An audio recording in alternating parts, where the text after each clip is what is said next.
Morning, welcome morning meeting. So here's what's on my mind this morning: AI, and using it as a tool, but not relying on it. And here's why. So you all know, if you've been watching any of the videos, that I substitute teach in a variety of schools, different districts, yada yada yada. And occasionally, students think, because there's AI available, they can use it to write their papers, that sort of thing. And a few years ago, I did happen to catch several students for this and for not citing sources. It was not pretty. But here's the thing: I love it. I think it's great. And I love it as a tool. But you have to understand that that's what it's for. You want to brainstorm, use it as your brainstorming partner. That's cool, right? If you're trying to get some research done, like, ball rolling, whatever, use it for that. That's great. But it's not entirely accurate. So here's what happened. I'm working on this journal that's not a journal thing, and I wanted to include quotes in it. But quotes, it's tricky because they're copyrighted material a lot of the time, and so you have to make sure that that's not the case if you want to use them in a commercial product. If you just want to use them non-commercially, it's usually not a big deal. But commercially, that's a different game. And so I'm doing my due diligence to make sure whatever quotes I include in this are some things that I can use commercially. So here's what I did. I used Claude AI and I used Chat GPT to test this. So I'd go to the Claude AI and say, hey, give me a list of 15, 20, 50, whatever quotes. And I gave them the parameters of what I wanted. Spits them back out, and they're great. And I said, hey, these need to be something I can use commercially. It has to be for commercial use. And Claude AI assured me that this first list was fine. And I'm looking at it going, I'm not so sure, because it had a bunch of names on it that were contemporary people. I mean, they're not even dead, right? So I'm like, maybe not.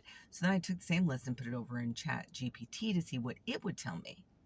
And it spit it all out, and it said it was fine too. So then I started to question the two of them, and they would come back with, oh, my bad. You're right. I should have researched that more. I should have, right? And I would call out specific names. Then I'd take that from Claude AI. After I got a clean list, I'd go over to Chat GPT and I'd give it the list of things that were supposedly clean, and they wouldn't add up all the time. So I'll give you an example. Viktor Frankl. I wanted to use a quote by Viktor Frankl, and one of them said that it was not okay to use it. I think it was Claude AI said I couldn't use it commercially. So I went, okay, let me go check this on Chat GPT. So I put it over there, and guess what Chat GPT said? I could use it. I said, but wait a minute, I'm not so sure I can. So here's the point. You still have to do your due diligence. And this is what I was explaining to my daughter the other day as we were going to school. I gave her the whole rundown of what I'd been doing, this experiment back and forth between these two tools, to reiterate to her how important it is to make sure that you are doing your due diligence and you're checking things to make sure that you can use them and that you're always, always, always, always citing your sources. And I explained to her that, here's the difference. I'm trying to use things commercially and those rules are different.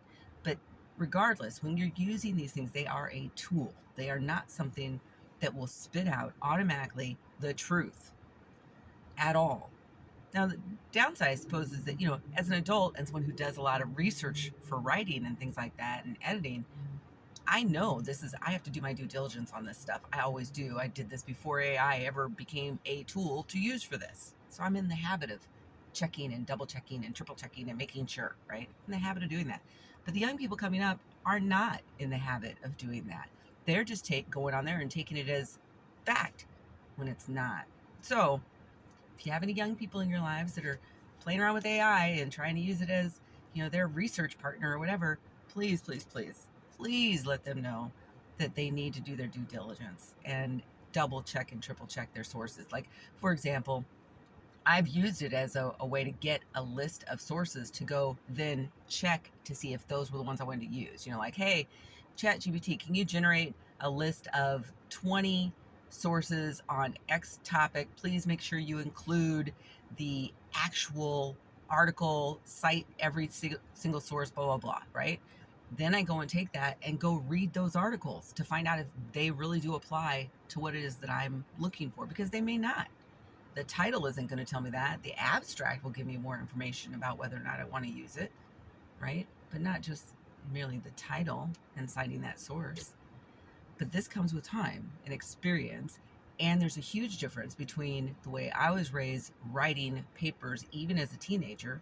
Before I went to college, I was already writing secondary source papers, not just primary source papers. By the time I went to college, I was prepared to write full on research papers at school. Students now, not so much. They're not really getting that. And so it's up to us to make sure they understand that process and how to evaluate the information, the sources that they have, and make sure they're accurate. It ain't easy because you and I know there's a bunch of bullshit just floating around all the time, right? And it may look like it's real, may look like it's been sourced appropriately or whatever, and then you find out that it's a bunch of bogus bullshit, right? So that's my 2 cents for today. Putting on my sub-teaching hat. Please, please, please encourage the students in your life to do their due diligence when using an AI as a tool. But anyway, what do you think? How do you use AI as a tool in your life? What kinds of things do you find interesting about it? What frustrates you about it? What do you find helpful with these particular tools? I'd love to hear about it. I love hearing about new tools that I don't know about. So feel free to leave a comment and remember to subscribe. See ya.